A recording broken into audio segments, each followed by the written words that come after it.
Alright, welcome untuk semuanya. Mungkin yang ada baru pertama kali yang datang di tempat ini. So, hari ini kita akan melihat bagaimana mengenai Tuhan Yesus. Kisahnya itu adalah kenapa Tuhan Yesus datang ke dunia ini, itu adalah kabar yang baik. Okay? It's a good news of great joy. Lukas yang kedua ayat ke-8 ya, sampai yang 9. Lukas pasal yang kedua ayat 8 dan 9. Dikatakan demikian. Di daerah itu ada gembala-gembala yang tinggal di padang menjaga kawanan ternak mereka pada waktu malam. Oke. Semuanya mungkin bisa dispute. Oke, Tuhan Yesus tuh lahirnya ada yang tanggal 25 Desember persis. Kemudian ada yang bilang nggak mungkin. Tuhan Yesus tuh nggak mungkin lahir pada tanggal 25 Desember. Itu lagi musim dingin. Nggak ada namanya gembala lagi gembalain di padang musim dingin. It doesn't make sense gitu ya. Apalagi malam-malam itu dingin banget. By the way, kalau ada yang tahu di Israel itu turun salju by the way. Bisa bayangkan ya, nggak ada rumput sama sekali. So it must be waktu Rosh Hashanah. Rosh Hashanah itu kurang lebih bulan Oktober, masih nggak terlalu dingin gitu ya. Nah, it's okay lah. Tapi kita mau debat sampai kayak gimana pun, yang penting pada tanggal 25 Desember, everybody in the whole world focus on one thing, yaitu merayakan Christmas. Everybody can be joyful, everybody can be happy. Why? It's because of Christmas. Dan orang dunia kadang-kadang bingung, nggak tahu gitu kenapa kita mesti ngerayain Christmas. Kalau di Israel mereka merayakannya bukan Christmas, it's Hanukkah. Okay? The Festival of Lights gitu ya. Nah, tetapi waktu gembala itu ada di padang menjaga kawanan ternak, tiba-tiba ayat ke-9 dikatakan, tiba-tiba berdirilah seorang malaikat Tuhan di dekat mereka, dan kemuliaan Tuhan bersinar meliputi mereka, dan mereka sangat ketakutan. Saya bisa bayangkan, saya lagi tengah-tengah gitu ya, di padang belantara, sepi gitu ya. Terus kemudian ada nongol sosok yang terang di samping saya. Saudara bisa bayangkan lagi malam gelap, toto nongol seseorang, orang gitu, gede banget, malaikat terang gitu. Emang benar sih itu senarionya horor. Cukup menyeramkan itu, karena ada sosok orang yang tahu-tahu nongol di samping. Tapi saudara, dibilang mereka sangat ketakutan. Ayat yang ke-10 dikatakan, lalu kata malaikat itu kepada mereka, jangan takut. This is good news. Justru waktu kita ketakutan, Bapa kita di surga langsung mengucapkan lewat malaikat, ucapkan kata, jangan takut. You know, there's a lot of fear. Di dunia ini a lot of fear. Can you imagine orang yang ada di dalam peperangan, every day is in fear. Takut kenapa-napa, takut begini, takut begitu.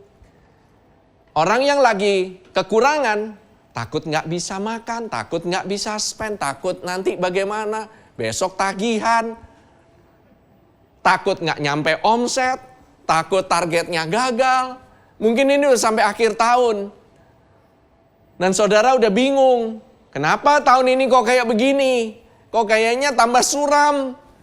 Akhir tahun supposedly harusnya kita have a good celebration, malah orang bahasanya katanya boncos, berdarah. Keuangan kita bocor gitu. Atau pernikahan kita tambah parah. Tambah akhir tahun, udah sampai kapan nih? Udah bulan Desember nih. Gini-gini aja nih keadaan. Orang dunia udah bilang resesi. Tambah lama tambah susah. Apalagi tahun depan, tambah susah. Kita nggak tahu nanti, orang ditanya gimana nanti hasilnya pemilu, semua pada nanya. Nanyanya ke saya lagi, pastor nanti milih siapa? Semua ditanyain gitu ya. 1 atau 2 atau 3. Ya nggak tahu lah. Kok tanya saya? Ya kan, jangan nanya saya gitu. Tapi hari ini dikatakan jangan takut, sebab sesungguhnya aku memberitakan kepadamu kesukaan besar untuk seluruh bangsa. Hari ini telah lahir bagimu juru selamat, yaitu Kristus Tuhan di kota Daud. Fear not, for behold, I bring you good news of great joy, that will be for all the people. For unto you is born this day in the city of David a Savior, who is Christ the Lord. Do not be afraid, fear not. Ini adalah suatu perintah, ini adalah suatu instruction. Dikatakan kenapa? Kenapa saudara boleh berkata jangan takut? Kenapa Tuhan harus katakan jangan takut? Karena ada kabar baik. There is good news for you today. So if you are fearful, kalau engkau lagi ketakutan dan khawatir, hari ini ada kabar baik. There is a good news of great joy for you today. What is the good news sih? Bukan cuman good news doang, tapi good news of great joy. Bukan cuman kabar baik saudara-saudara, tapi kabar baik, kabar sukacita yang besar. Bukan cuman kabar sukacita doang. Kalau good news of joy aja, I'm fine. Tapi ini good news of great joy. Mega. Joy itu kara, tapi ini great. It means mega joy. There's a mega joy, saudara-saudara. Ini nggak pernah terjadi sebelumnya. Why? Waktu itu bangsa Israel lagi dijajah oleh bangsa Roma. There will be fear everywhere, takut dibunuh. Saudara kalau pernah tahu ya, orang Roma zaman dulu, kamu salah ngomong, hilang langsung. Terus saudara bisa bayangkan ya, zaman dahulu, everyone is filled with fear. Oke? Nah, kalau saudara perhatikan, kata-kata pertama yang diucapkan oleh Tuhan melalui malaikat kepada manusia, dimulai dari perjanjian baru. Dimulai dari perjanjian baru. Tentang kelahiran Yesus, pesannya itu sama. Always the first word, pesan yang spesifik, itu selalu dimulai dengan jangan takut. So, always jangan takut. Waktu malaikat nampak kepada Yusuf, Matius 1 ayat 20, dikatakan demikian. Tetapi ketika ia mempertimbangkan maksud itu, maksudnya Yusuf ingin menceraikan Maria. Tapi malaikat Tuhan nampak kepadanya dalam mimpi dan berkata, Yusuf anak Daud, janganlah engkau takut mengambil Maria sebagai istrimu, sebab anak yang di dalam kandungannya adalah dari Roh Kudus. Walau waktu malaikat itu memberitahukan kepada Maria juga sama, ini suami dan istrinya ya. Dua-duanya itu posisinya itu banyak ketakutan. Berapa di antara saudara yang saat ini mungkin merasa rasa takut? Kamu takut kesehatanmu, kamu takut anakmu, kamu takut orang tuamu, kamu takut keadaanmu, keuanganmu, kamu takut akan keluargamu, kamu takut, segalanya serba takut. Remember, Tuhan katakan jangan takut. Jangan takut. Ketika malaikat itu, Lukas 1 ayat 28 sampai ke 30. Pertama bicara sama suaminya, sekarang bicara sama istrinya. Ketika malaikat itu masuk ke rumah Maria, ia berkata, "Salam, hai engkau yang dikaruniai." Bahasanya dikaruniai di situ adalah karitu. Saudara bisa garis bawahi karitu. Oke? Dari kata charis. Charis itu adalah grace. Jadi sama dengan dikatakan salam, hai engkau, you are grace by God. That is the same. Engkau kasih karunia oleh Tuhan. Oke? Tuhan menyertai engkau. Immanuel, Tuhan beserta dengan kita. Saudara, kalau saudara lagi ada problem nih, lagi ngadepin masalah gede. Saudara pingin menghadapi orang, ya. Nih ya ceritanya nih, misalnya saudara punya utang gitu sama seseorang gitu ya. Terus kemudian orang itu pingin nagih saudara. Saudara ngadepin sendiri gitu. Saudara takut kan? Tapi kalau ada bos nih di belakang nih, siap untuk menghadapi penagih utang itu. Dan dia bilang, gue bareng lu aja. Gue temenin kamu nih untuk ngadepin penagih utang itu. Kamu kira-kira bagaimana? Wow, kayak seolah-olah kayak gak punya utang. Padahal utangnya gede. Bener gak? Kenapa? Ada backingan. By the way, orang Kristen punya backingan. Backingannya gak sembarangan. It's God of God and King of Kings. That is our backing. Engkau pakai backingan manusia, itu bisa meninggalkanmu. Tapi engkau kalau backingannya Tuhan, dia nggak akan pernah meninggalkanmu. Karena Tuhan selalu menyertai engkau. So, that's why dikatakan you don't need to be afraid. Karena you are favored. Why? Karena Tuhan yang menyertai engkau. That is favor.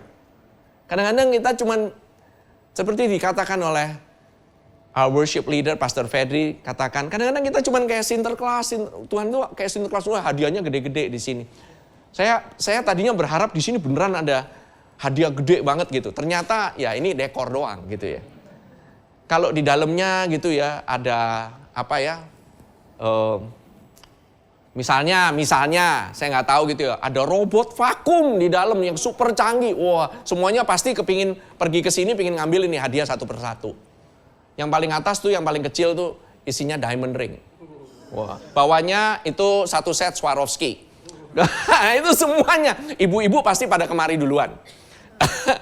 Bapak-bapak ngambilnya yang gede-gede aja. Yang di bawah. Ya kan?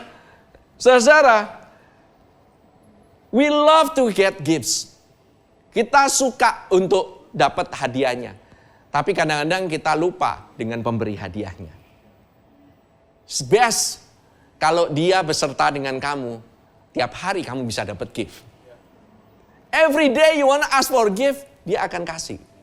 Tapi kalau cuma dikasih doang giftnya, sekali, lupa habis itu. Tapi when God is with you, you are always have gifts. Selalu ada gifts. Why? Because engkau yang dikaruniai, karitu. Dikatakan Maria terkejut mendengar perkataan itu lalu bertanya dalam hatinya, apakah arti salam itu? Dikasih salam kayak gini dia terkejut. Why? What have I done? Apa yang telah saya lakukan? Apa yang Maria lakukan? Maria ibu Yesusnya, dia nggak tahu lah. Orang dia belum ada apa-apa waktu itu, she is still a virgin. Dia nggak melakukan apa-apa. Tapi kok sudah dibilang, hey, engkau yang dikaruniai. She hasn't done anything. Dia nggak melakukan apa-apa. Yet, Tuhan bilang, engkau dikasih karunia. Engkau diterima. You are graced by God. Dan Tuhan menyertai engkau. Apa alasannya dia bisa disertai oleh Tuhan? Maria bingung. Kata malaikat itu kepadanya, jangan takut, hai Maria, sebab engkau beroleh kasih karunia di hadapan Allah. 2 kali. 2 kali disebutkan. Supaya Maria itu yakin bahwa dia itu gak usah takut. Nowadays, kamu adalah orang yang percaya. Kristus tinggal di dalammu. Dia selama-lamanya tinggal di dalammu. Dia telah lahir dalam hidupmu. Dan dia selama-lamanya beserta dengan engkau. Engkau. Why can you not be afraid? Because engkau beroleh kasih karunia di hadapan Tuhan. That is a reason to be joyful. That is a reason. That is the good news of great joy. Amin. Amin. Saudara, kalau saudara perhatikan kata karitu. Karitu itu cuma ada 2 di dalam perjanjian baru. Only 2 times. Pertama di sini. Yang kedua adalah ayat kita. Ayatnya GBC. Yaitu Efesus 1 ayat 6. Supaya terpujilah kasih karunia yang mulia yang dikaruniakannya. Dikaritu. That's the same. Kepada kita di dalam dia yang dikasihinya. Toward to the praise of the glory of his grace by which he made us accepted. Kita ini sudah diterima. Even kalau kamu sekarang ini posisi lagi banyak buat salah. Kamu lagi keadaan tidak baik-baik. Yet you are accepted in the beloved. Engkau dikasih kasih karunia Tuhan setiap hari. Every day of your life. Tuhan memberikan kasih karunia-Nya kepadamu. Accepted in the beloved. That is the theme verse. Tema ayatnya GBC itu ini. We are accepted in the beloved. That's why kita namakan diri kita God's beloved church. Because we are accepted. We are karitu in the beloved. Amin. Saudara, are you happy to be accepted in the beloved? Saudara kalau diterima sama Tuhan nih, ibaratnya kamu ini you belong. Saudara ini menjadi bagian dari orang yang dikasih oleh Tuhan. Saudara bisa bayangkan gak? Tuhan Raja semesta alam, dia mengasihimu dan dia menyertaimu senantiasa. That is good news But not just that. Dia memberikanmu kasih karunia-Nya. Whatever that you need, He give you. Whatever that you need. Percaya itu, Dia memberikannya, telah memberikannya. Kamu itu sudah diterima. Segala sesuatunya telah diberikan. Di mana? Di atas kayu salib. Dia katakan pekerjaannya telah selesai. Amin. Saudara-saudara. Gembala di padang mereka ini juga takut. But the gospel, Injil, starts with do not be afraid. Kalau saudara setelah menerima khotbah, saya harus katakan kepada para gembala-gembala, siapapun yang ada di tempat ini, whoever is listening to this message, to all the shepherds, kalau saudara memberikan rasa takut, bikin orang ketakutan, that is not from the Lord. Because the Lord says, do not be afraid. And that is not good news kalau beri rasa takut. Pesan Tuhan selalu dimulai dengan do not be afraid. Why? Kamu nggak usah dikasih tahu harus takut sama Tuhan. Kamu bakalan takut sendirian. Kamu dengar kata Tuhan aja gitu ya. Coba ya pergi ke gereja gitu ya. Begitu di luar gitu ya. Wah ya kan. Pergi ke tempat ini mungkin ada yang mepet gitu jalannya kan. Begitu bawa mobilnya, satsut, potong kanan, potong kiri, potong kanan, potong kiri. Waduh, kalau bisa jangan kasih lewat tuh. Ada mobil kalau bisa bus Transjakarta pepet juga kalau bisa. Kayak orang gak kenal Tuhan kan, gitu loh. Ya kan, untung-untung, tadi Pastor Gad bilang, iya Pastor nanti kita mau cetak stiker gitu. Stiker God's Beloved Church supaya bisa ditaruh di mobil. Can you imagine ya? Saudara dipepet, tau-tau dilewatin sama mobil dipepet gitu, serut gitu. Tulisannya di belakang God's Beloved Church. Berkat Tuhan, luar biasa. Menjadi kesaksian yang luar biasa itu. Atau pas keluar dari tempat parkir, rebutan mau bayar parkiran, rebutan sama jemaat lain. Ternyata lihat stikernya di sebelah, God's Beloved Church. Oh my God. Untung Tuhan telah melihat segala dosa dan pelanggaran kita di atas kayu salib 2000 tahun yang lalu. Dan sekarang Dia cuma ada good news for you. Once He saw your sins on the cross, but He never see it again. He only see Christ. Dia melihat Kristus. Dia melihat hidupmu itu di dalam Kristus. Dan Kristus ada di dalammu. Can you imagine? You are always accepted. Always accepted in the beloved. That's good news. Sudah waktunya ya. Saudara tahu nggak? Kalau gembalanya aja ketakutan, saudara bisa bayangkan domba-dombanya. This the word di kitab Sakaria 13 ayat 7 ini benar-benar. You strike the shepherd, the sheep will scatter. Itu tuh benar. Kalau saudara mau hancurin atau mencerai beraikan domba-domba Tuhan, gampang. Kasih aja ketakutan sama the shepherd, sama gembalanya. That's it. Semuanya jemaatnya bakalan ketakutan. I always have to remind myself. Saya harus mengingatkan diri saya kembali. Am I preaching the too good, by the way ya, gospel, too good to be true news? Or am I just preaching the word of God? Amin? Amin. Oke, sudah waktunya ya. Kabar baik ini harus diberitakan dengan penuh sukacita kepada semua orang. Amin. You know, this good news is not a trend. Bukan tren pada waktu itu aja. Tetapi sampai sekarang kita pun masih butuh good news. Why good news? Bad news are everywhere. Penyakit. Mau penyakit lah ya. Kita ngomong penyakit nanti ada lagi lah. Katanya dari China lah ada penyakit lagi. Katanya wabah lah, pneumonia lah. Wah orang udah takut lagi. Waduh, COVID jilid 2. Ini berjilid-jilid nih. Ada yang bilang, aduh kopat COVID. Kita aja udah, maksudnya udah jadi kaum mendang-mending. Gimana caranya ini kita ngomongin another COVID. Gimana orang survive? Belum tentu bisa survive. But that is not a good news. That's not a good news. By the way, bad news itu lebih selling. Lebih menjual dibanding kabar baik. Misalnya gitu ya, wah di Jakarta terjadi kekayaan orang Jakarta meningkat semuanya. Nggak laku. Tapi kalau dibilang terjadi banjir besar gitu, banyak berapa RT kelelep gitu. Wah itu menjual banget. Oh iya lu, emang bener lu di sana lu, hati-hati lu, begini. You know, bad news itu always sell. Bad news itu always sell. Good news itu nggak terlalu selling lah. Gitu.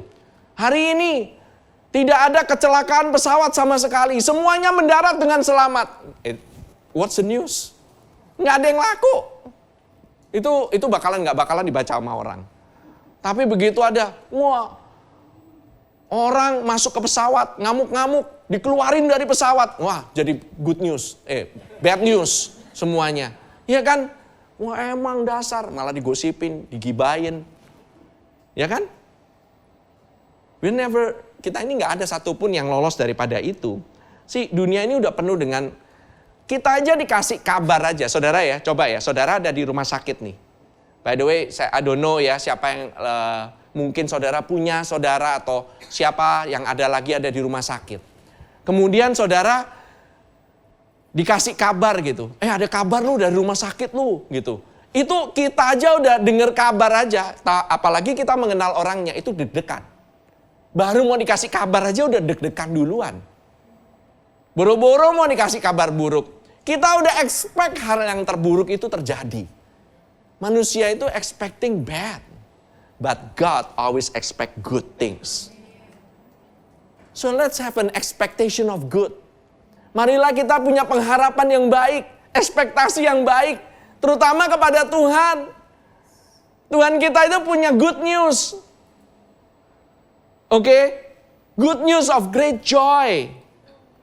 Good news itu dari kata evangelion atau evangelion, yaitu artinya kabar baik. Di New Testament, di Perjanjian Baru, the gospel itu orang bilangnya gospel. Gospel itu banyak. Ada the gospel of the kingdom, Injil kerajaan. Gospel of the grace of God, Injil kasih karunia Allah. Ada the gospel of God, Injilnya Allah. Ada the gospel of Christ. Ada gospel of his atau gospel of his son, Injil Kristus. Paulus berkata, my gospel, Injilku. Injilku. Ada juga the gospel of your salvation, Injil keselamatanmu. Ini semuanya mengarahnya kepada Yesus. Mengarahnya kepada orang yang lahir, yang dirayakan semua orang pada tanggal 25 itu. Kemudian dikatakan the gospel of peace, Injil damai sejahtera. Dan juga the everlasting gospel. Itu ada di dalam kitab Wahyu. It's the everlasting gospel. Injil yang kekal, saudara-saudara. Tapi ada nggak another gospel? Yes, there is. Tapi Paulus saja berkata, kalau kamu memberitakan Injil yang lain daripada Injil ini, curse. Bisa bayangin nggak? Dia aja nggak mau main-main. I'm very careful waktu saya mau memberitakan tentang kabar baik ini. This is not an easy job. Ini bukannya hal yang gampang. Oh iya, kalau cuma ngomongin firman Tuhan doang, it's easy. Tapi ngomongin kabar baik, perlu anointing, perlu urapan daripada Tuhan, saudara-saudara. I'm fearful always. Maksudnya bukan fearful itu gini ya. Saya selalu was-was gitu. Supaya saya tidak memberitakan kabar buruk from this pulpit. Why? That is the main focus. Itu fokusnya saya cuma satu itu aja. I always want to make sure yang keluar dari mimbar ini adalah kabar baik and kabar baik only. Gak ada embel-embel. No string attached. No string attached. Amin.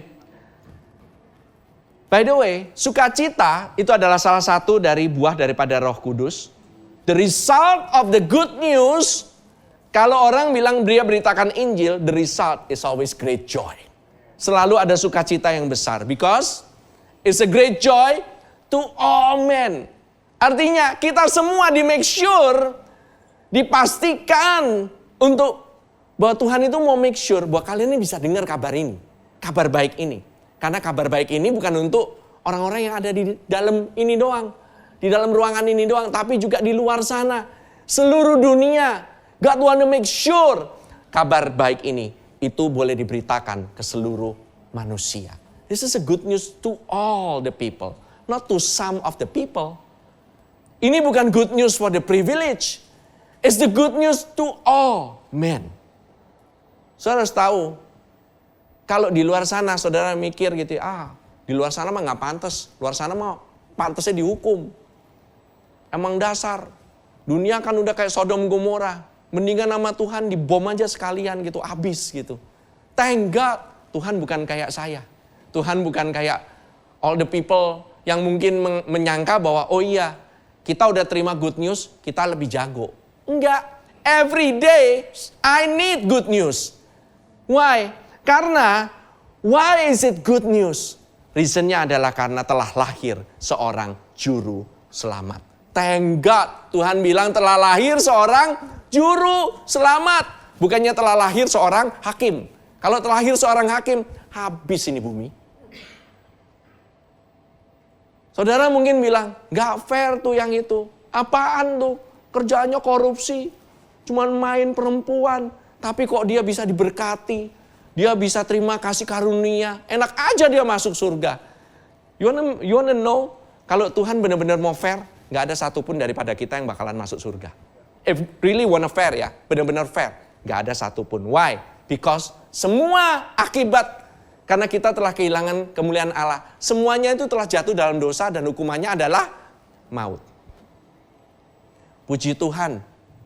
That's why grace is so scandalous.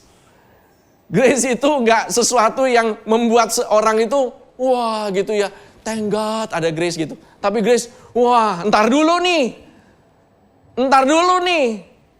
Jangan sampai hyper lo.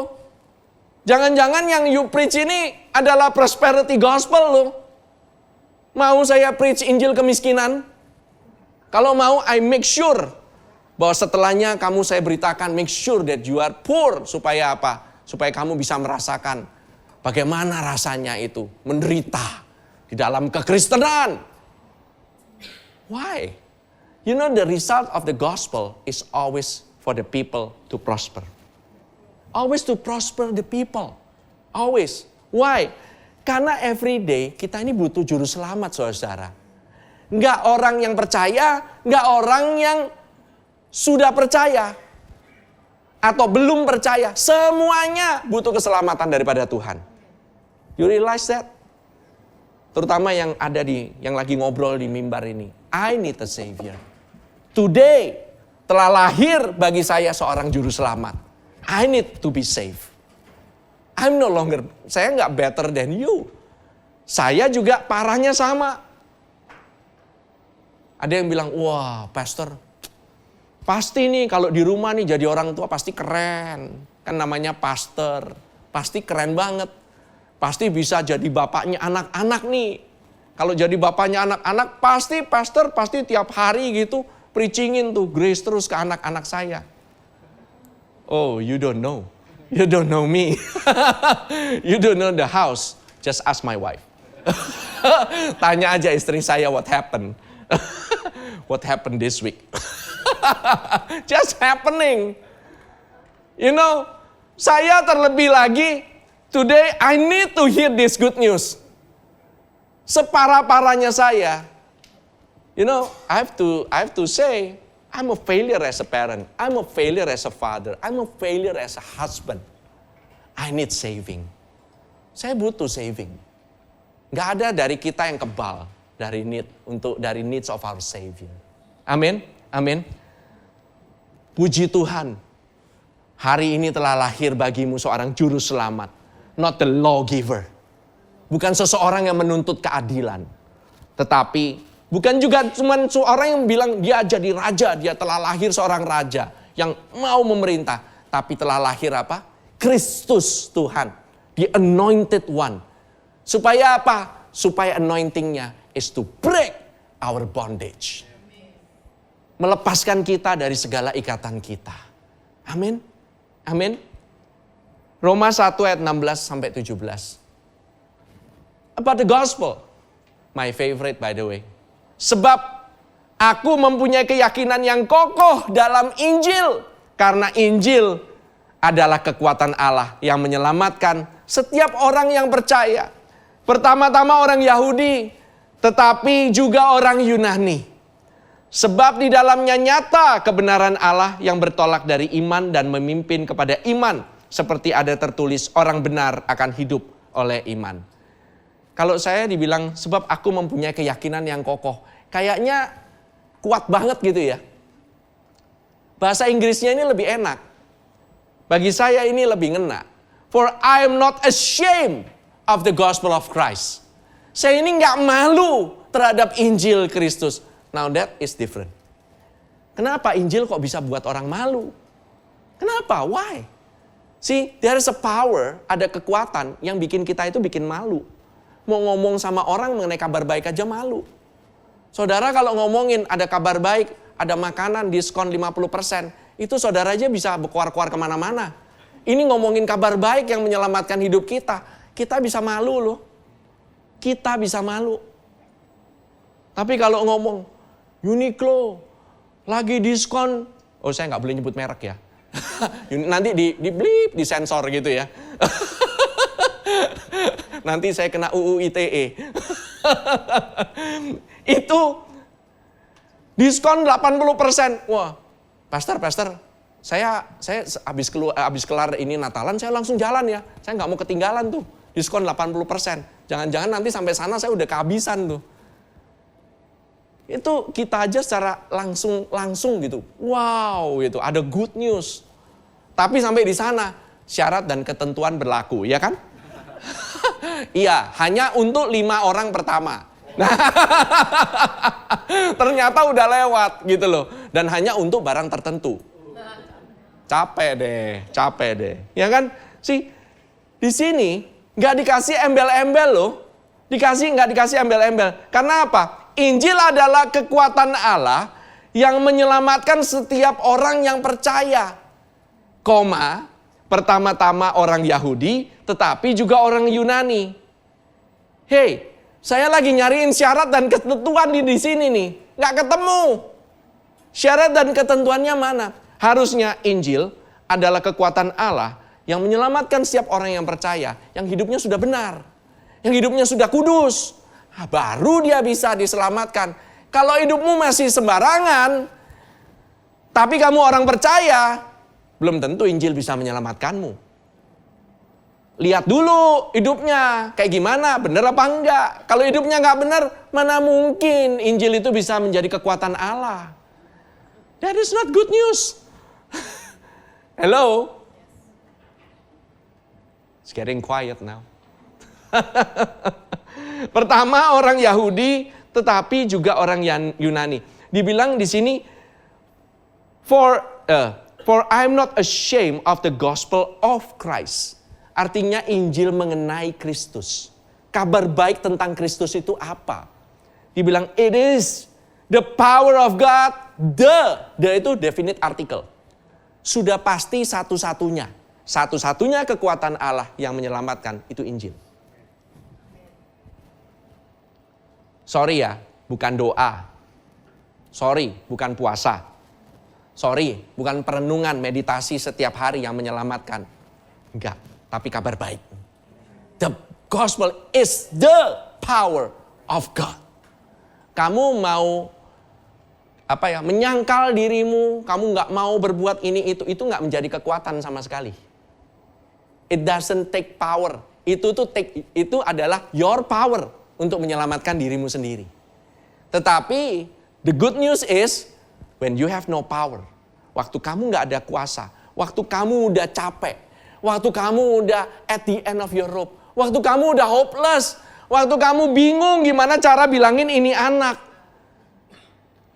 rebel banget, berontak banget, nggak mau pulang. Anak saya ini bandel banget, pastor. Gimana nih caranya? Dia ini keras kepala. Saya udah ngomongin berulang-ulang, gak berubah. Maybe you're using your power. Mungkin kau pakai kekuatanmu sendiri, gak pakai kekuatan Allah. Dibilang, there is a good news for you today. You have a troubled child, there is a good news for you today. Tuhan ingin menyelamatkanmu. Tuhan ingin menyelamatkan anakmu. God give you power. The power of God runs through you. Percuma, saudara cuma ngomong-ngomongin. Saudara kalau ngomongin sekali itu anak berubah, saudara nggak butuh Tuhan. Hello? Do you realize that? Pernah nggak ya ngomongin satu orang itu sekali langsung berubah? udah mau nih mendadak itu bikin bertobat langsung gitu. Saya nggak pernah dengar tuh kayak begitu. Kadang-kadang kita mesti sabar ngomongin, ayo nak, bangun jangan kesiangan. Ayo nak, mandi gitu. Nggak mau mandi. I'm sorry, I'm a parent. Udah malam, kerjaannya nonton IG terus, Reels terus. Katanya, ya karena aku lihat mami juga kayak begitu. Ya susah lah, gitu loh. Ya well, again, kembali lagi. Waktu saya mau ngebilangin, saya nunjuk. Saya tunjuk, kamu harus begini. Saya lupa 4 jari nunjuk ke saya. Saya nunjuk terus, tapi 4 jari nunjuk ke saya. I cannot. Saya nggak punya kuasa. Saya nggak punya kekuatan. I don't have power. Sometimes jadi anak, ngelihat, aduh, orang tua saya udah lama, nggak berubah melulu. Udah dibilangin tiap hari, tolong dong dengerin, ini kabar baik nih. Ntar aja, tarsok aja. Gue nggak mau gue mau shopping aja dulu. Ngapain sih? Nggak ada hubungan dengan keselamatan gue. Gue udah selamat. Nggak ada hubungan. But, ini adalah satu-satunya kekuatan Allah. I'll explain. For in it, di dalamnya, the righteousness of God is revealed from faith to faith. Jadi, kebenaran Allah bukan bertolak dari perbuatan kepada perbuatan. Atau dari iman kepada perbuatan. Tetapi dari iman memimpin kepada iman. The righteousness of God, you got it by believing only. Bukan karena kamu lebih benar, makanya kamu punya kebenarannya Allah. Enggak. Bukan karena perbuatan kita lebih oke banget. Enggak, saudara-saudara. Why? The righteousness of God is for us because we believe Him. That's it. Karena kita percaya. Amin.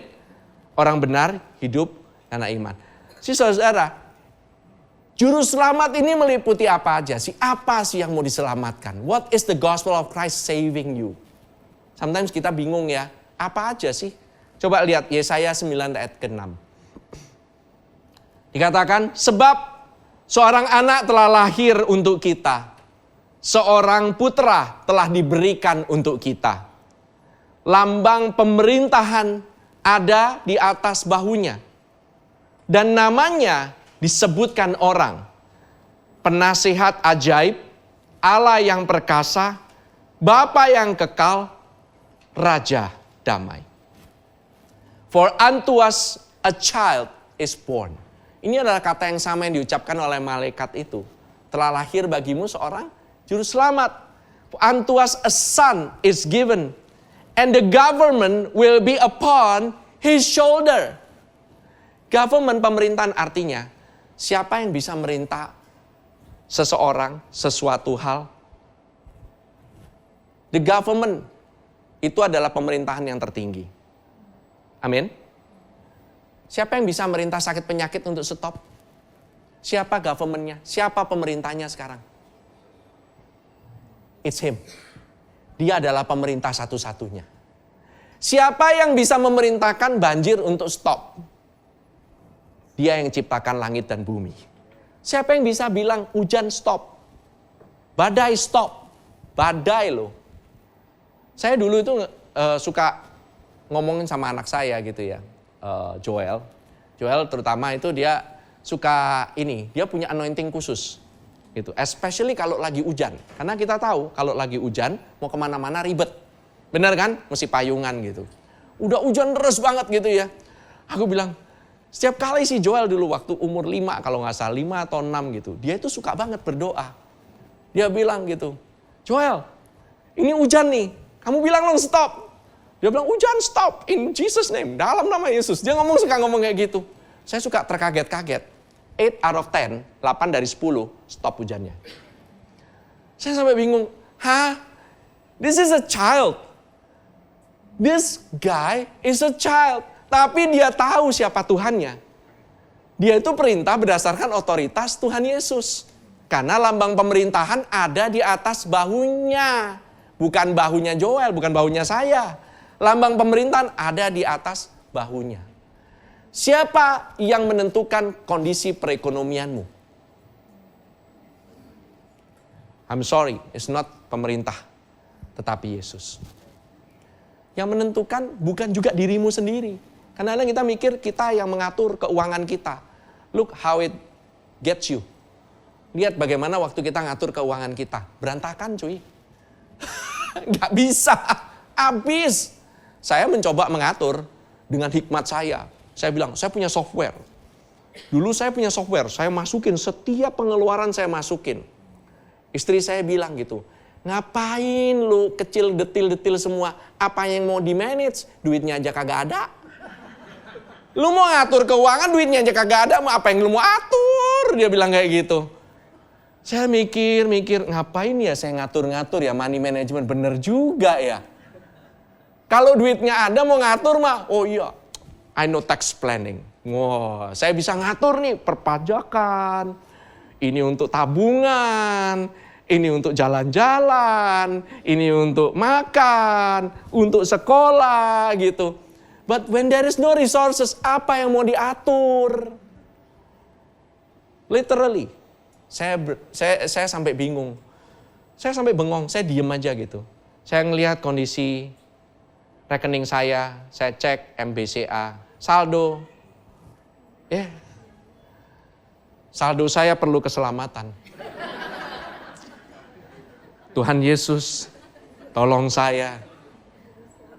Saya keluar MBCA, saya masuk lagi ke MBCA, saya buka lagi. Sama Tuhan. Butuh keselamatan ini. Gak berubah Tuhan. I need you to transform. Transform please. My rekening. Udah tipis, tambah tipis lagi gitu. Aduh. Sampai orang bilang, iya kang parkirnya lebih kaya daripada lo. I mean like, hey, jangan meremehkan. Even tukang parkir itu duitnya banyak. 2.000 kalau dikali 100 mobil, lumayan. Ya kan? Tapi kalau saudara nggak ada pemasukan, can you imagine? There is nothing now, Lord. What about tomorrow? Besok saya mau makan apa Tuhan?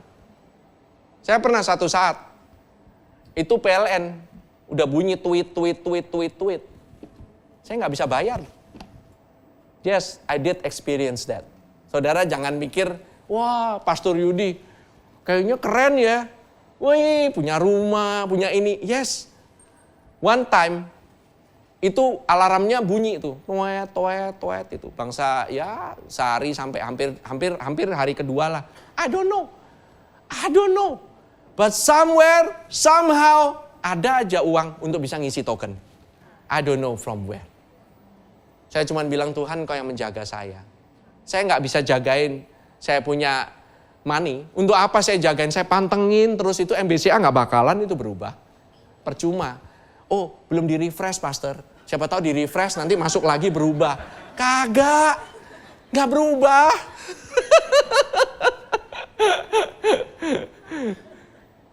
Saudara-saudara, his name, namanya itu dipanggil. Saya seorang juru selamat dikatakan wonderful. The first name, wonderful. Saudara kalau bahasa Indonesia penasihat ajaib, ya kan? Disambung jadi satu. Tetapi bahasa Inggrisnya artinya sesungguhnya. Nomor satu namanya wonderful atau ajaib. There is a power, ada miraculous power today for you. Ada mujizat Tuhan hari ini bagimu.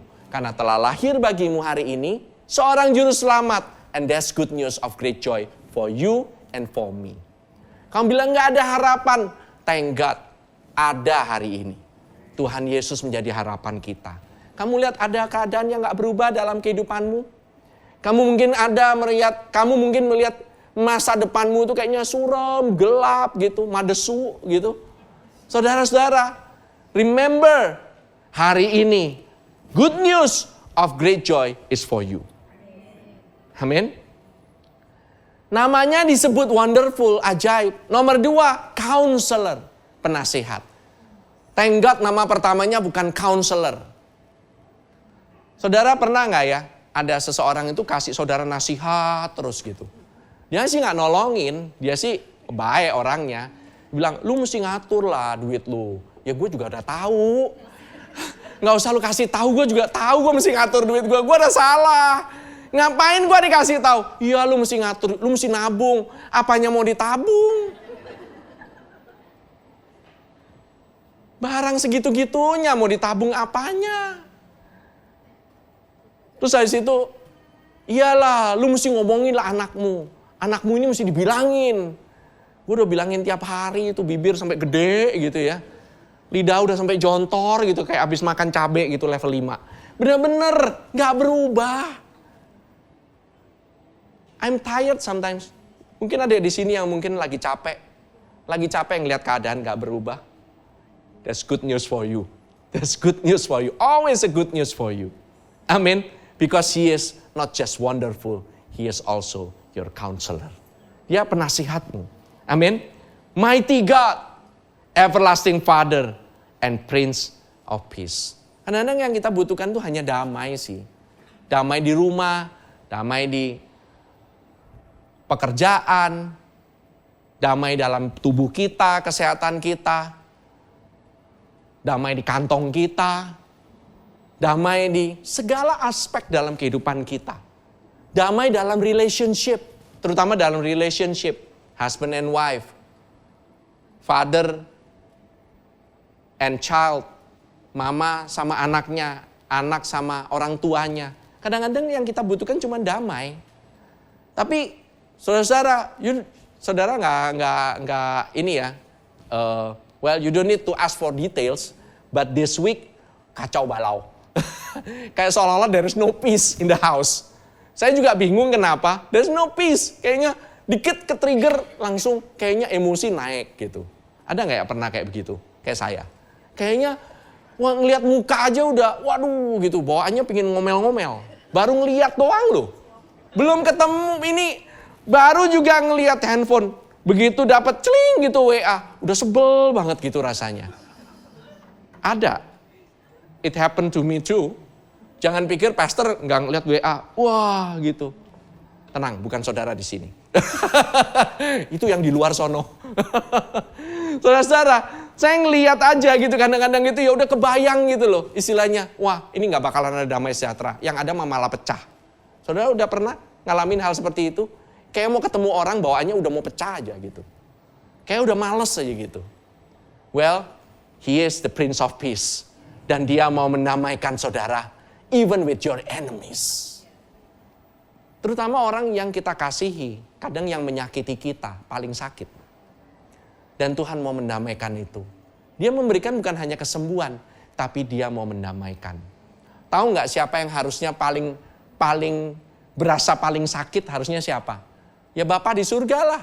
Kita tiap hari, every second kita bisa buat salah, bisa buat dosa. Can you imagine yang paling sakit hati harusnya Dia. Tapi Dia kirimkan Yesus. Dia berikan anaknya sendiri.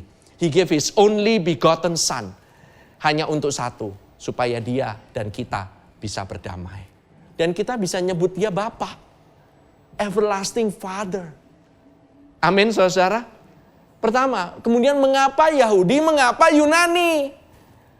Mengapa disebutkan kan gitu? Pertama-tama orang Yahudi, setelah itu orang Yunani. Why? These two groups of people. 1 Korintus 1 ayat 24 katakan demikian. Tetapi untuk mereka yang dipanggil, baik orang Yahudi maupun orang bukan Yahudi, Kristus adalah kekuatan Allah dan hikmat Allah. Kekuatan di sana itu dunamis power, mujizat. Kekuatan yang mengubahkan segala sesuatunya. The power to transform, miracle power, kesembuhan, kepenuhan kebutuhan. Mungkin hubungan atau kebiasaan yang sudah terlalu lama yang gak bisa diubah. Christ is your power. Dan juga, dan hikmat Allah saudara-saudara. Saya kasih ini ya. Ini ya. To those who are called, both Jews and Greeks. Bukan Jews and non-Jews, tapi and Greek. Personally ini. Christ, the power of God and the wisdom of God. Dua hal ya. Keselamatan itu melibatkan dua hal. Power of God and the wisdom of God. Saudara, orang saat-saat ini itu cuman larinya mau pingin dua hal. Pertama, dia pingin mujizat. Kedua, dia perlu kepandaian atau knowledge atau hikmat. Itu cuma dua hal. Sama, zaman dulu juga kayak begini. Gak ada bedanya dengan yang ada waktu zamannya di Bible. People need miracle signs and wonders and knowledge. Itu orang itu semuanya kebutuhannya kayak gitu. Saudara, 1 Korintus 22 ayat 23 katakan, orang-orang Yahudi menghendaki tanda dan orang-orang Yunani mencari hikmat. Tetapi kami memberitakan Kristus yang disalibkan. Untuk orang-orang Yahudi suatu batu sandungan dan untuk orang-orang bukan Yahudi suatu kebodohan. Saudara, Rasul Paulus ini dia menyadari bahwa orang-orang Yahudi ini menginginkan tanda. They need signs, they need miracles. Kalau nggak ada miracles, dia itu bukannya Kristus, bukannya Tuhan yang sebenarnya. Nomor dua, orang Yunani itu mencari hikmat. Orang Yunani itu logic thinking. Dia itu perlu hikmat. Segala sesuatu itu perlu ada hikmat. Oke? Jadi yang perlu hikmat atau kuasa? We need both. Hikmat dan kuasa. Why? Karena waktu Paulus memberitakan Kristus yang disalibkan, dijadikan solusi bagi semuanya. Can you imagine? Christ crucified itu adalah solusi bagi mereka semua. Orang Yahudi, bagi orang Yahudi itu malah jadi batu sandungan. Bagi orang Yunani, bagi orang Yunani itu adalah kebodohan. Benar?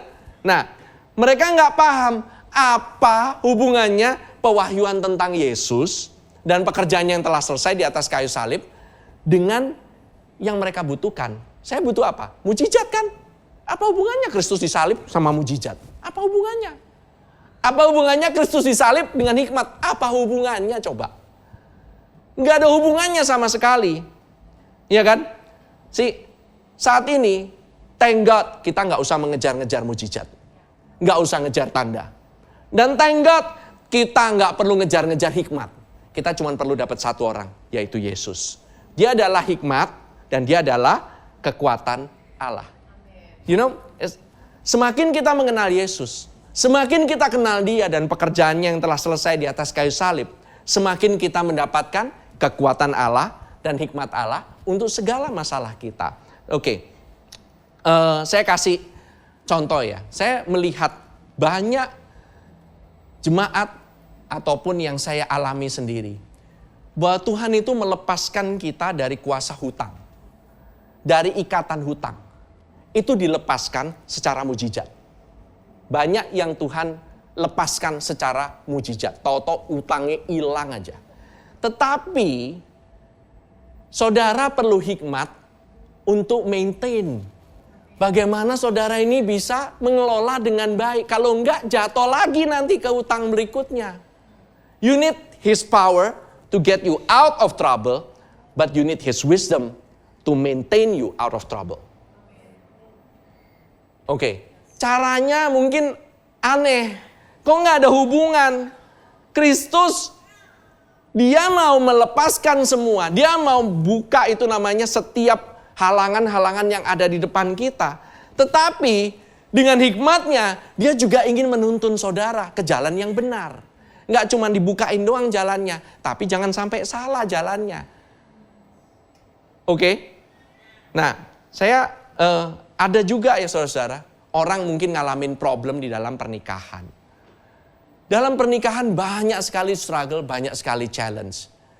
Udah sampai kadang-kadang ya, ada yang sampai udah bener-bener pergilah gitu loh. Ada yang minggat sudah, nggak suaminya, nggak istrinya minggat gitu ya. Berdoa sama Tuhan, minta mujizat, istri atau suaminya balik sih. Tapi kalau dia nggak punya hikmat, suatu saat itu suami atau istri bakalan pergi lagi. Nggak bisa ada di sana. Kadang-kadang kita bilang nggak bisa Tuhan, caranya harus gimana? Saya harus coba dengan kekuatan saya untuk menjaganya. Caranya harusnya begini. Kalau Tuhan bilang A, saya bilang oh enggak itu Tuhan, itu bukan hikmat itu. Bagi saya itu bukan hikmat. Bagi saya B gitu. Dan kita mau jalan pakai jalan kita sendiri. Dan kita expect ada miracle juga. Nanti kalau saya kejeblos nanti Tuhan lepasin lagi ya. Benar tetap dilepasin. Tapi you will fall into the same mistake again. Why? Kamu expecting different result.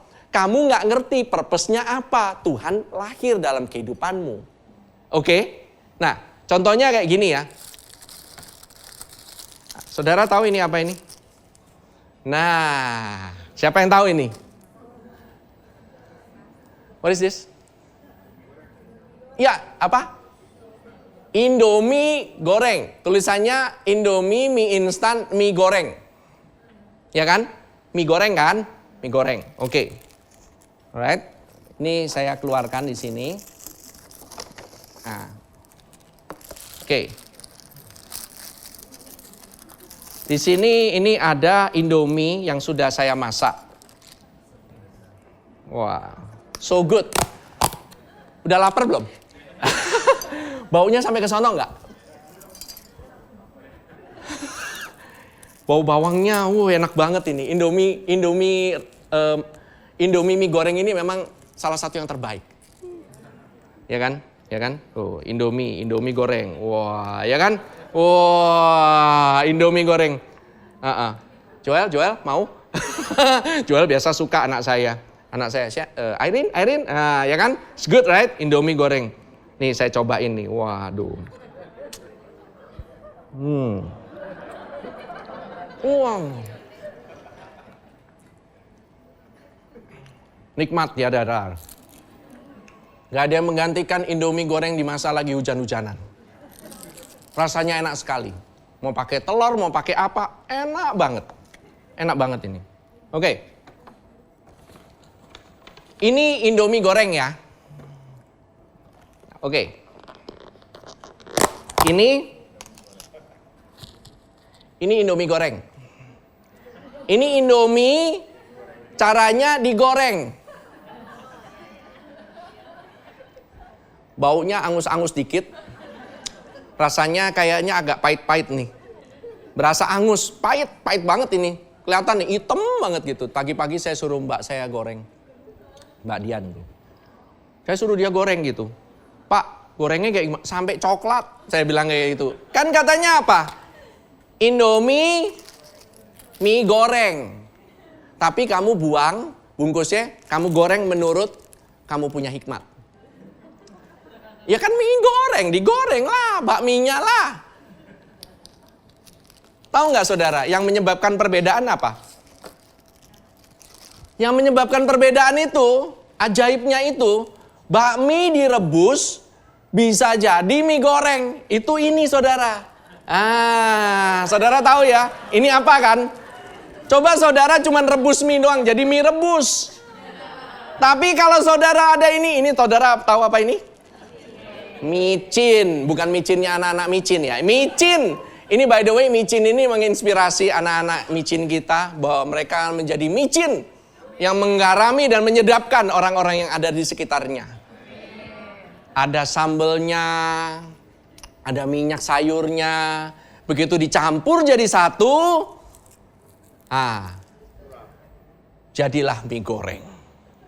Padahal nggak pernah digoreng, ya mie-nya dulunya digoreng, tapi toto berubah jadi mie goreng yang lezat sekali.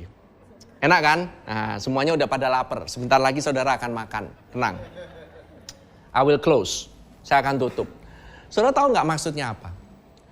Di sini, kalau kamu mau bilang, Tuhan ini mie goreng Tuhan. Mie goreng, artinya digoreng Tuhan. Saya punya hikmat sendiri. Saya nggak butuh Kristus. Saya udah tahu kok, I know my life. Gak ada hubungan Kristus sama saya. Saya goreng aja, jebret, kayak gitu. Gak even saya buka bungkusnya, saya gak even tahu apa isinya. What you get is this. Mie garing, kering, gak enak rasanya. Dan kamu bilang, Tuhan, kenapa? Saya kan mie goreng Tuhan. Harusnya jadinya begini dong. Apa hubungannya Tuhan? Mie goreng. Terus begitu lihat instructionnya. Oh, ternyata harus dicampur ini. Baru jadi mie goreng. This is the power of God. The power of micin. Dicampurin ke hikmat. Kalau tidak dicampurin, ini hikmatnya dunia. Kamu pakai hikmat dunia. Orang bilang, bodoh ini yang bikin ini. Masa mie goreng gak digoreng? Ini bodoh yang bikin mie instan kayak begini. Mie instan kayak begini harusnya bakminya digoreng. Kasih minyak digoreng. Digoreng kasih minyak. Aduh, saya keselak. Udah.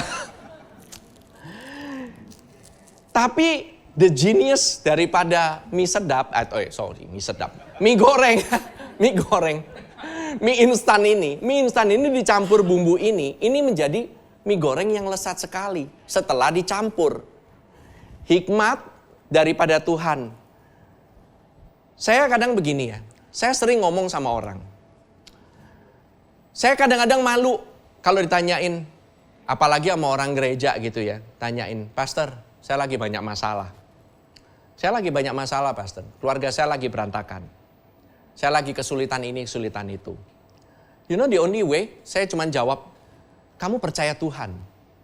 Harusnya kamu percaya bahwa kasih karunia Tuhan itu cukup bagimu. Kamu itu berharap sama Tuhan. Kadang saya malu ngomongnya. Seolah-olah itu jawaban klise. Jawabannya kan gitu. Kalau sama Pastor Yudi cuma dibilang, ya percaya sama Tuhan, kamu pandang sama Tuhan Yesus Kristus. Apa hubungannya, Pastor? Saya nggak ada hubungannya sama sekali. Utang saya gede, saya mandang Tuhan Yesus tetap gede. Nggak ada hubungannya. I need the solution now. Saya butuh solusinya, saya butuh keselamatan hari ini. Tapi begitu engkau pakai caramu sendiri, Tuhan mungkin kasih hikmat saya. Mungkin hari ini saya harus minjem sama Lintah Darat, biar bunganya gede, yang penting hari ini saya bisa makan. Kamu pinjem dari Lintah Darat, besokannya utangmu 2 kali lipat. Kamu makan sih, tapi utangmu 2 kali lipat. Instead of looking at God dan melihat bahwa dialah sumbermu yang tidak akan pernah habis. Dan Tuhan memberikan kekuatanmu bagi dirimu. Bahwa bukan hanya dia gak mau kamu hidup berhutang. Bukan utang ditutupin utang, ditutupin utang, ditutupin utang. That's not the way of God. Ya kan? Tuhan kan kamu mau bebas dari hutang. Bener kan? Tuhan tuh mau kamu itu hidupnya itu gak dikejar-kejar terus. Gak under pressure. Tuhan itu juga mau kamu itu hidup di dalam pernikahanmu. Supaya kamu itu bisa mengalami kehidupan atau pernikahan yang berkelimpahan.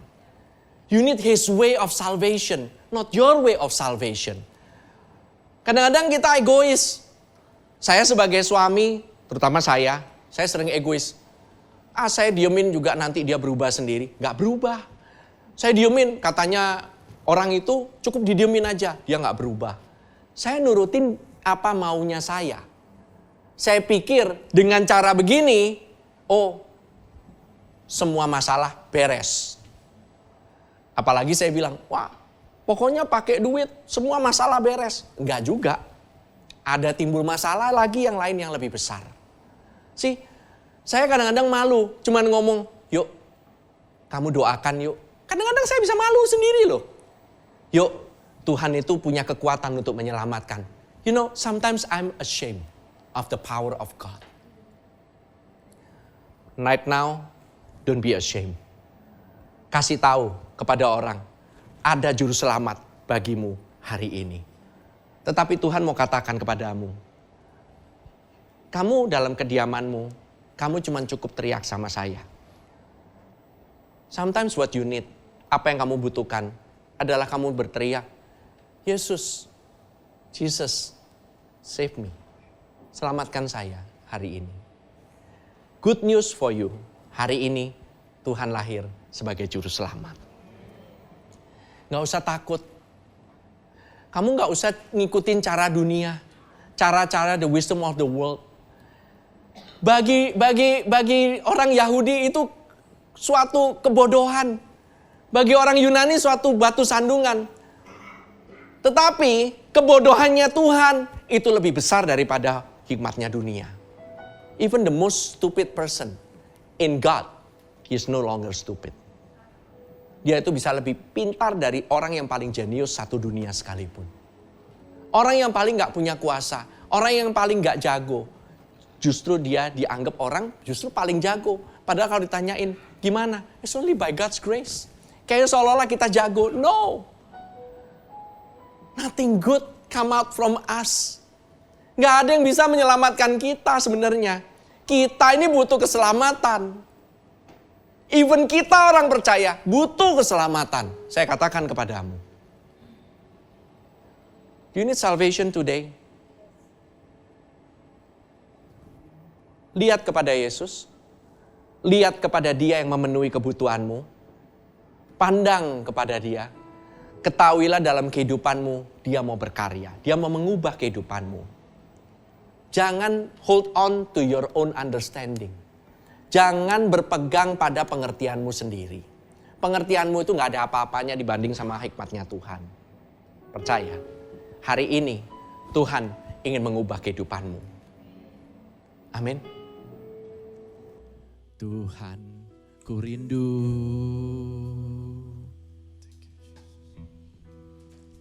mengatakan padamu, Kaulah segalanya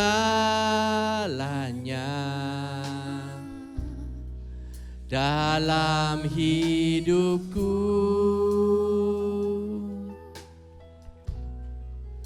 Mengenal isi hatimu, aku pun bersyukur.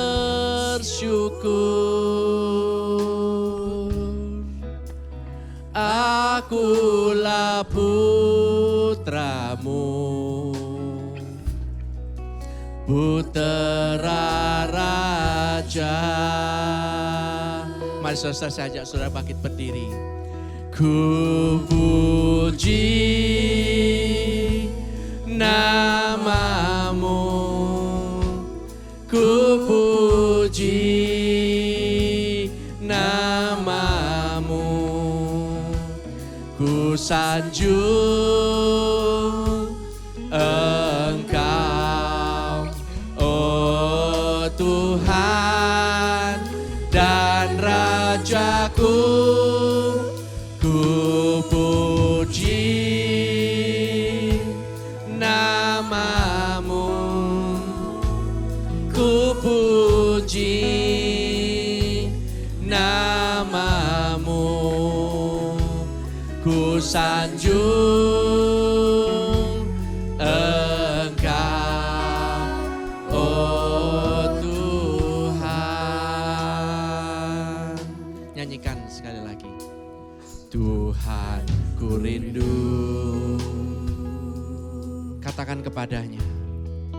Mengatakan padamu, Kaulah segalanya dalam hidupku.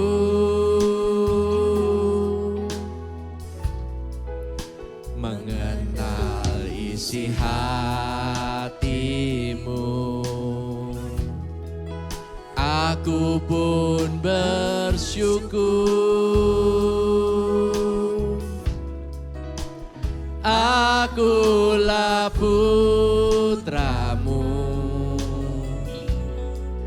putra raja. Ku puji,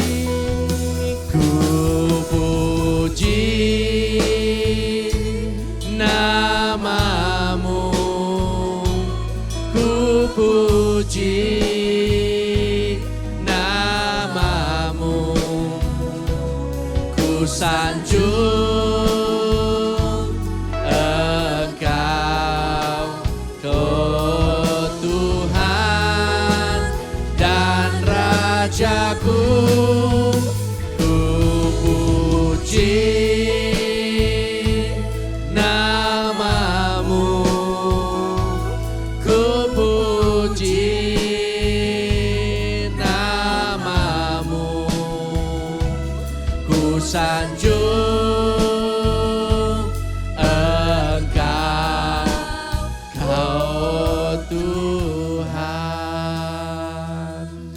Saudara di tempat ini semua dipejamkan matanya. Saat ini saya ingin mendoakan untuk saudara sekalian semuanya. Pada saat saudara saat ini melihat kehidupan saudara, mungkin saudara merasa hari ini ada hal yang saya udah mentok. Kemana-mana saya mencoba mencari dan mencari dan mencari. Saya mencoba mencari solusi, saya nggak bisa. Saya mau mencoba mencari damai sejahtera, saya nggak dapat. Saya perlu perubahan Tuhan hari ini. I cannot get it. Saudara jangan lepas harapan saudara. Tetap berharap sama Tuhan. Karena Dia yang menjanjikannya setia.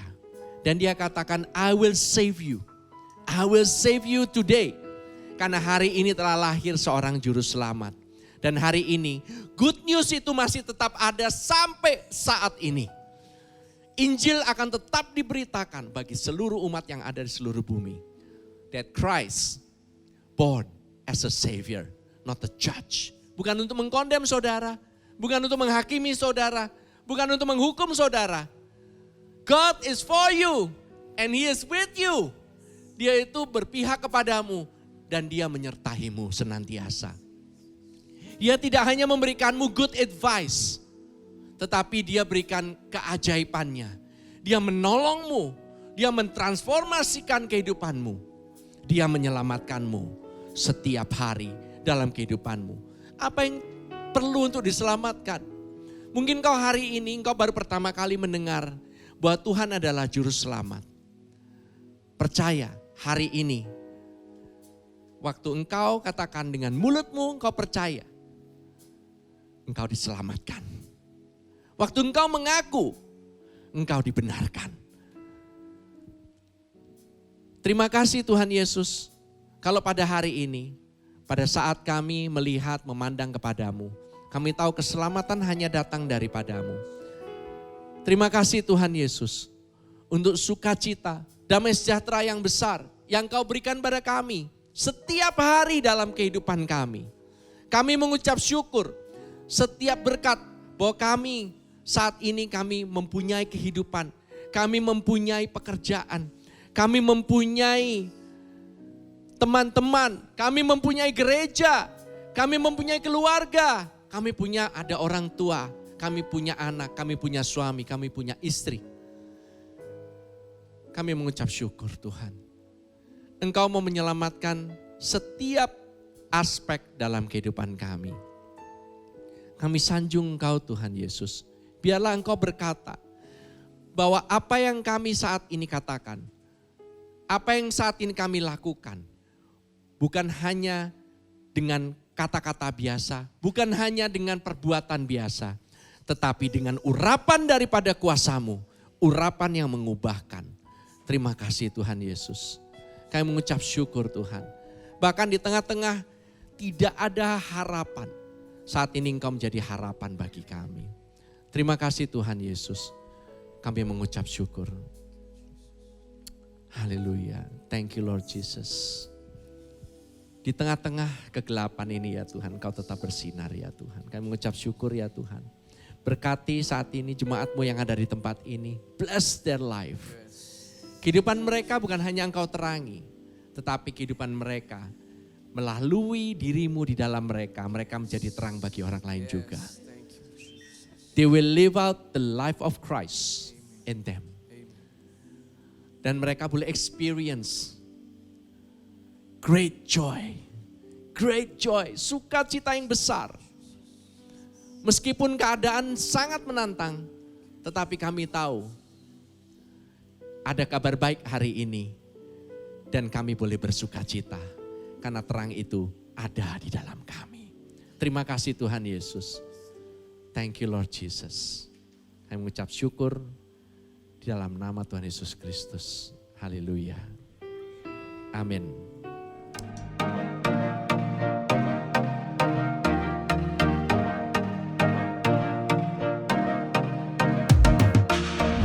Terima kasih untuk saudara sekalian yang telah mengikuti ibadah GBC Jakarta bersama kami. Kami berharap saudara-saudara sekalian diberkati dan disegarkan oleh firman Tuhan yang telah disampaikan pada hari ini. Pastikan saudara mensubscribe channel YouTube kami dan ikuti terus update dan informasi GBC Jakarta di akun resmi media sosial kami di bawah ini. Shalom, Tuhan berkati.